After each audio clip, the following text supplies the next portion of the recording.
When we say that God is love, after the first epistle of St. John in the New Testament that says this very directly, we have to be very clear about what we mean by love. As a colleague shared with me a couple of weeks ago, in Hindi, one of the languages in the eastern parts of the world, there are more than 60 words for love in that language, all with their various contours and shapes. And even just talking in the New Testament, there are at least 4 different types of Greek words that describe love. So we have to get straight what exactly we mean by love. And in fact, it is even more important that we recognize what we mean by love because it has to do with the very nature of God himself. And this leads to one of the more spiny cultural inheritances that we have in, I would say, the United States, which is this imaginary tension between agape love and eros love. Agape, sometimes referred to as the godlike love, the self-sacrificial love, the full embodied love, sometimes is seen as the preferred method of love or the preferred understanding of love in the Bible as self-sacrificial at the exchange of eros love, erotic love, and sometimes these two are pitted against each other. You can find this within some of the purity culture literature of the 1990s. Of eros love and agape love as somehow in tension or in competition with each other. However, that's not how the Bible works. And we need to kind of be aware of our cultural lenses whenever we look at this. In the Bible, if you ever read the Song of Solomon, which, by the way, if you read the Song of Solomon, you get such explicit language of bodies, sexual content, and making of love upon the marriage bed, that there's a reason why church sometimes blushes at the reading of this book within the context of the liturgy. Much less teaching over this in Sunday school. You know, isn't it great whenever your pastor gets up and talks about sex and relationships, right? That's one of the things that will that's the only thing besides circumcision that will make people get up and kind of plug their ears. But what Andrew Davison, I think, helpfully points out is that even that reaction right there, the blushing and the kind of snickering about sex and relationships, betrays that we in our very interior know something very deeply about our desire for these things. And I think helpfully, we have to, in a sacramental understanding of marriage, we have to recognize eros love, erotic love, is a love becoming of God. Eros love, romantic love, is a descriptor of God himself in the Old Testament. If you read the prophets of the Old Testament, especially in the prophet Hosea, God describes himself as Israel's husband, longing for his wife, longing for giving his wife comfort, and yet she continues to go astray. So, eros love is in fact love within God. Eros love is not a dysfunction within humanity. We were created with eros love. In fact, eros love is the creative love, a love that through sex and relationships can lead to rearing of children, but also is even deeper than that. It is perhaps eros love can be described as the ultimate act of self-giving, participating in agape love. And likewise, agape love of self-sacrifice is indeed an intense and important part of eros love. That these things are not in competition with each other, but actually these things are synergistic with each other. They work in synergy, making love and making this particular marriage aflame with love. To get at this in a more particular theological bent, one of the recent Anglican theologians that has really dealt with this subject quite beautifully is the Reverend Dr. Sarah Coakley, a priest in the Church of England. Sarah Coakley has written a recent book called God, Sexuality, and the Self, of which Andrew Davison quotes a lot in this chapter. And Coakley very helpfully recaptures this idea of eros love as not being in competition with agape love, but actually being an essential part of agape love. Listen to what Coakley says about this. Thinking of God language as really being about sex, Freud's reductive ploy, we need to understand sex as really about God and about the deep desire that we feel for God, the clue that is woven into our existence about the final and ultimate union we seek.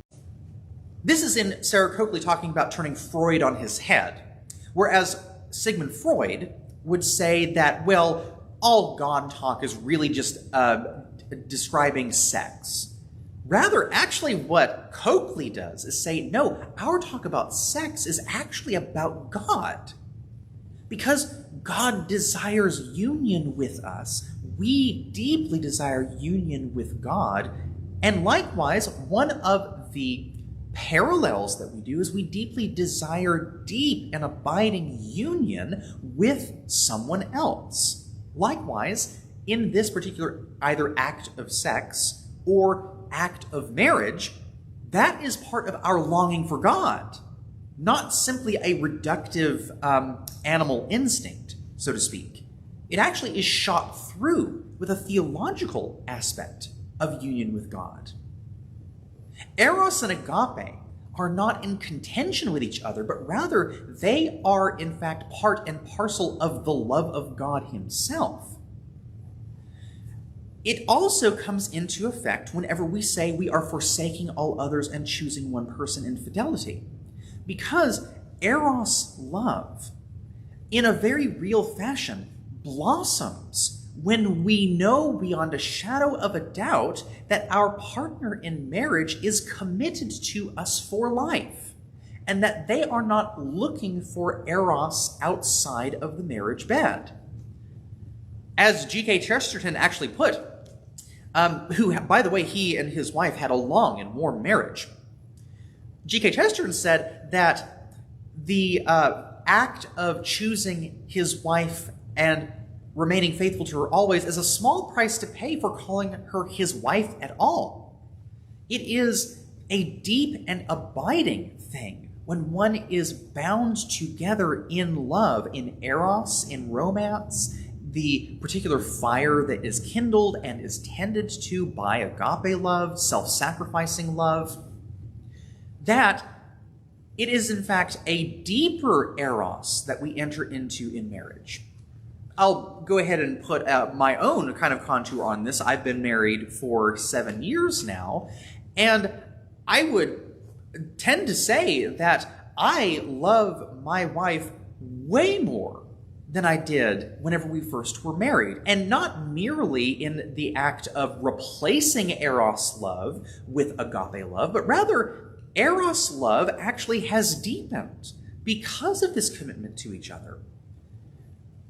That the love, romance, and sexuality that comes with true and abiding love that is of God, and the agape self-sacrificing, the doing the dishes, taking out the trash type of love that we all share within the marriage rite and all within the life of marriage, is not in competition with each other, but rather is mutually growing of each other. And that this is something to be embraced, something to be deeply thought of in a helpful fashion, and also to be talked about in a sacramental fashion.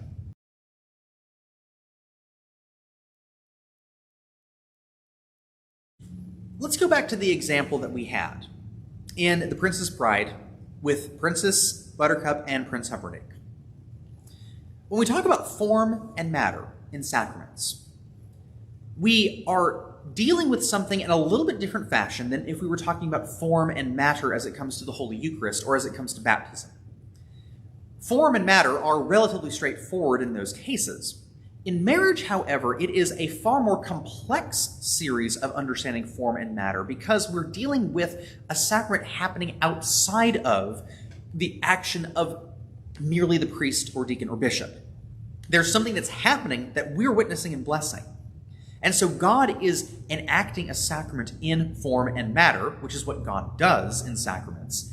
But that form and that matter involves the very stuff of life itself within these people coming forward for marriage.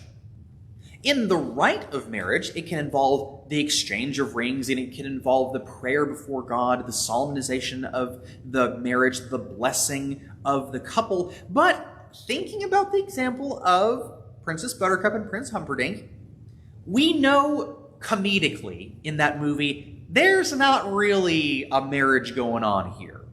This is more of a hostage situation, which is kind of comedically played up in this particular sense. But let's be real, though. There's not really a sacramental marriage happening here. We know that neither one of them really love each other. We can see evidence that this is not the case. The kind of slapstick bishop that is in this case is merely someone who is pronouncing a civil function and not someone who's actually witnessing and blessing something. And we're given that particular feeling throughout the whole movie. That's the reason why this moment is very comedic. But this is, unfortunately, not merely a comedic action in some particular instances.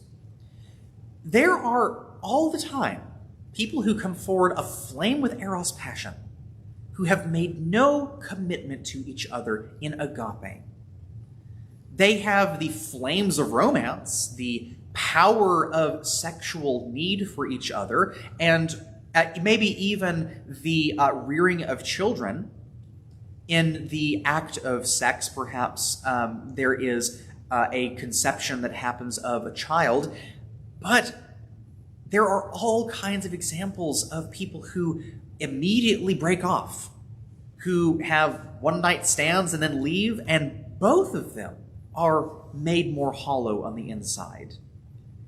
And in a lot of really unfortunate cases, this is what leads to single parenthood. This is what leads to orphans.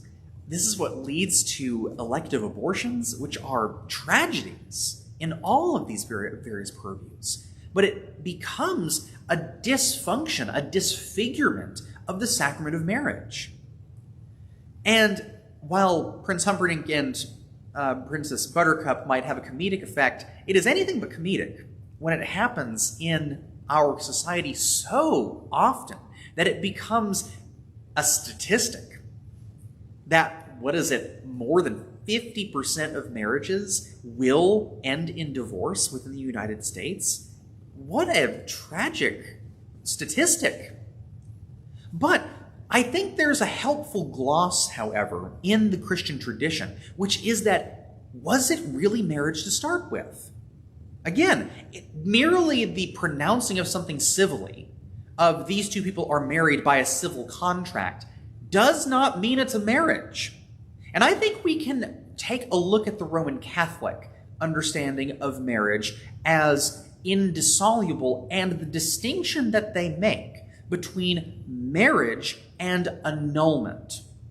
Now, you might know English history in that the Church of England, in its at least institutional form, is born out of Henry VIII's arguments and friction with the Pope that did not annul his marriage to his wife that was not giving him male heirs. Now, it's important to recognize the language used in that argument. It wasn't that he wanted a divorce from his wife. Henry did not want a divorce. He wanted an annulment of marriage. In other words, he wanted the Pope to declare that the marriage did not exist to begin with, because Henry is, while perhaps not the best character within the church, he is a good Catholic because he understands that it's not divorce he's seeking, because the Pope would not grant him a divorce. He's looking for an annulment, that this marriage never existed in the first place. I think that there is a really helpful distinction that we can make between marriage and divorce and annulment. we can very genuinely ask ourselves, for people who come forward in marriage, especially to give the extreme example of those drive-through marriage booths over in Las Vegas, Nevada, but we can make the genuine distinction question as to whether two people really were manifesting a sacrament to begin with. Because again, we're not making the sacrament. We might be civil authorities that are pronouncing these people husband and wife for reasons of legality, but that's distinct from sacramental marriage. Am I witnessing eros love and agape love? Am I witnessing something that looks like Christ's love for the church? Am I witnessing something that looks like mutual love for each other, mutual self-sacrifice for each other? If we truly can say we never experienced that, we never witnessed that, I think there's a helpful thing to say, did it really exist in the first place? Now, let's also be very clear. There can be all kinds of that evident within the marriage that, after many years, very tragically falls apart. So, to say that we as bishops, priests, and deacons can accurately say that we are witnessing and blessing a sacramental marriage, that is to also recognize that part of sacraments is mystery. We are, at the very best, witnessing and blessing that which we do not know fully. To say that we know what happens in the Holy Eucharist fully is very silly to say. To say that we know what's happening in baptism fully is, again, very silly to say. We have to have a healthy agnosticism, I would say, about the exact inner workings of sacramental marriage when people come forward for witness and blessing. And so when we say that marriage is indissoluble, we can rock solidly say it's indissoluble. But we can also say that there is marring and tragedy by sin that unhinges true marriage and divides and divorces. We're not called on to give judgment about that, but we do have some helpful things to think about when it comes to this question of form, matter, and indissolubility.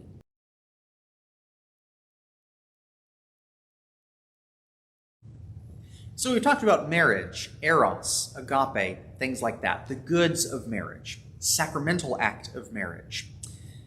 But not everyone gets married. Let's just put that forward.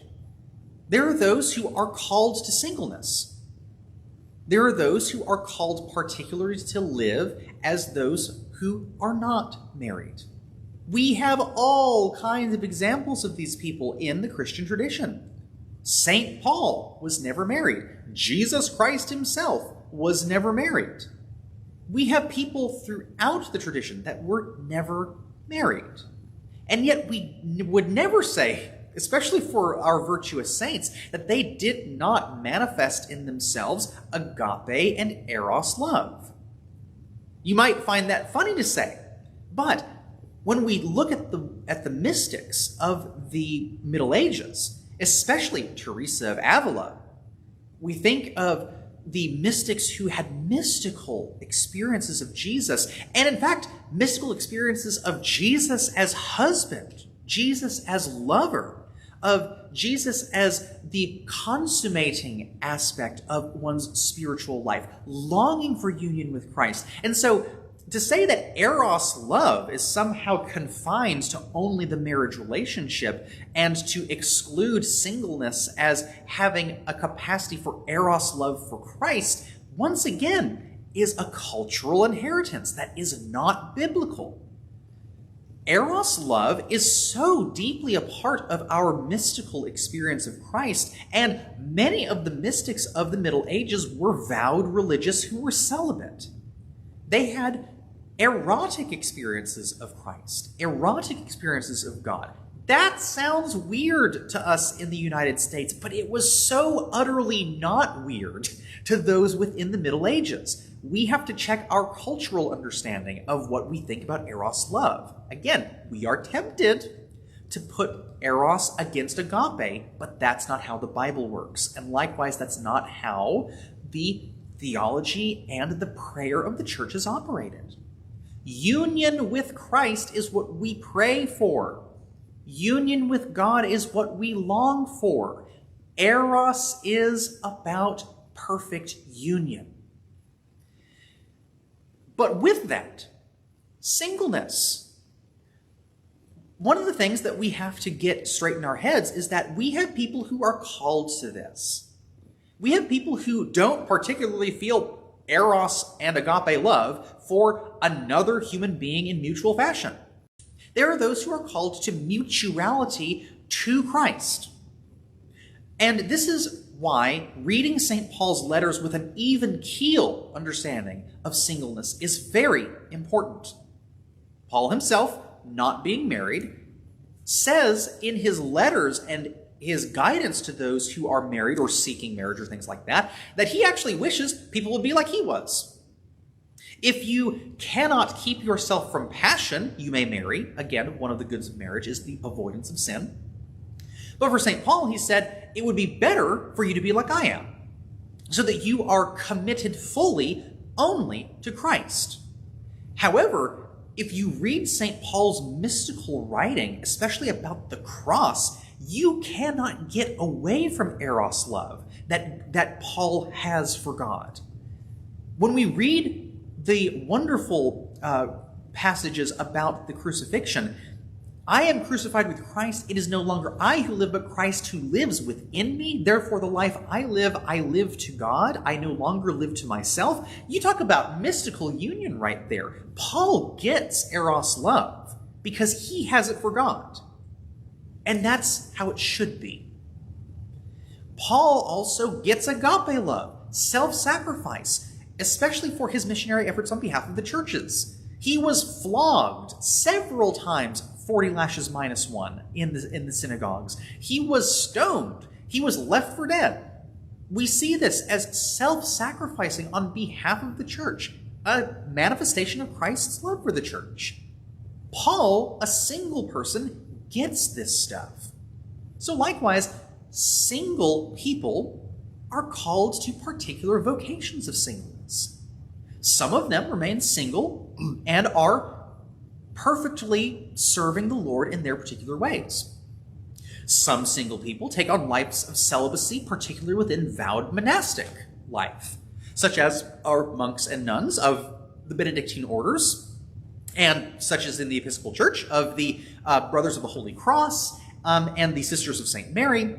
There are those that take on particular vows along with their celibacy. It's not required that if you're single, you become a monk or a nun. That's not how it works.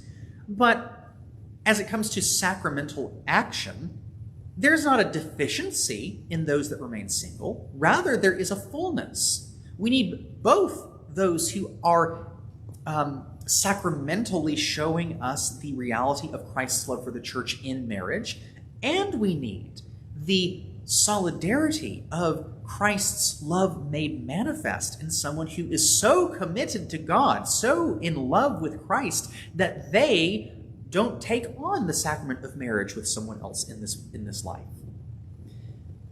But also, we come to the point of now asking ourselves about same-sex marriage. And this is, within the Anglican tradition and likewise within Christianity as a whole, a particularly hot-button topic. And it's unfortunately that case, where there's a lot of things that get in the way of us being able to have some fruitful conversation about these things. Davison takes an even-keel approach, which is going to make those on this side unhappy and those on this side unhappy, but Davison is trying his best to seek a middle ground in the way that we talk about same-sex marriage. And one of the things that Davison, I think, helpfully points us back to is, what are the litmus tests that we have for marriage? Well, in the church, it's the three goods of marriage. Well, when we think about fidelity, indissolubility, and child rearing, we then have to ask ourselves, is this what we are witnessing in these two people coming forward, witnessing a marriage? I think it's helpful to kind of point out that if we understand manifesting these things in the three goods of marriage as being part and parcel of sacramental understandings of marriage, we can perhaps make a distinction between what is sacramentally understood as marriage and what is popularly understood as marriage, or what is civilly understood as marriage. This is what the Roman Catholics lean on in the conservative direction. This is, in fact, what other Christian denominations lean on in what we would sometimes refer to as the liberal direction. But the question of marriage in the same-sex relationships should not be boiled down to political affiliation and should not be boiled down to how right or left you are. Rather, it is consideration of sacramentality. Those who argue pro-same-sex marriage and pro-development of understanding of what marriage is point out that if we understand the divorce rates among those who are heterosexual as any indication, those who are heterosexual don't have a good understanding of what marriage is if 50% of them end in divorce.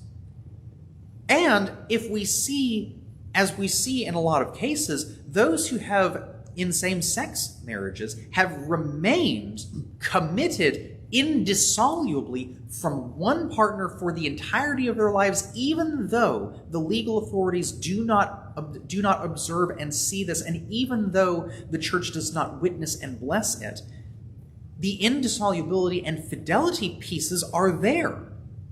But also, interestingly enough, the child rearing is there too. There was a story a couple of years ago of a baby abandoned at a train station in a brown paper bag. Very horrifying situation.